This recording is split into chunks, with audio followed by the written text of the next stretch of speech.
From dating to Disney, let's talk about this one. The media giant has also announced a shakeup in its C-suite. PepsiCo CFO Hugh Johnston, and friend of Yahoo Finance, taking over as the CFO and senior executive vice president at Disney, effective December 4th.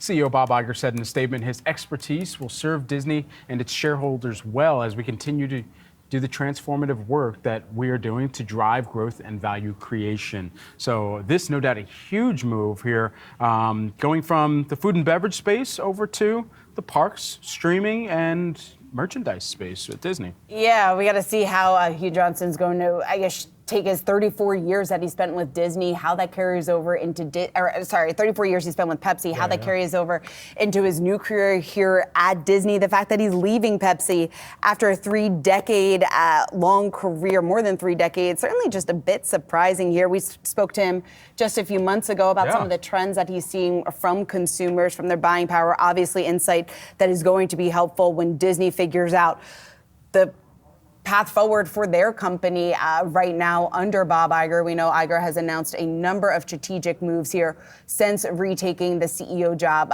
just last year. So we'll see what exactly this all means for Pepsi. At least they're saying that James Caulfield, who currently serves as the finance chief for PepsiCo Foods business, the North American division, he's going to be named executive vice president and chief financial officer. So Johnston from PepsiCo, moving on over to Disney. Yeah, this is a transformative time that he's stepping into over at Disney. And you mentioned some of the strategic moves.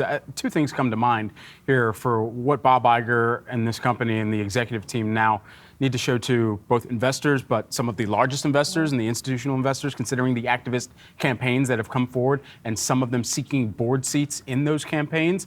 This is a critical announcement and perhaps signals how much they're trying to show that they've got steady hands at the wheel over at Disney, especially with someone who's got such a storied history as a chief financial officer as Hugh Johnston, for another household name in PepsiCo.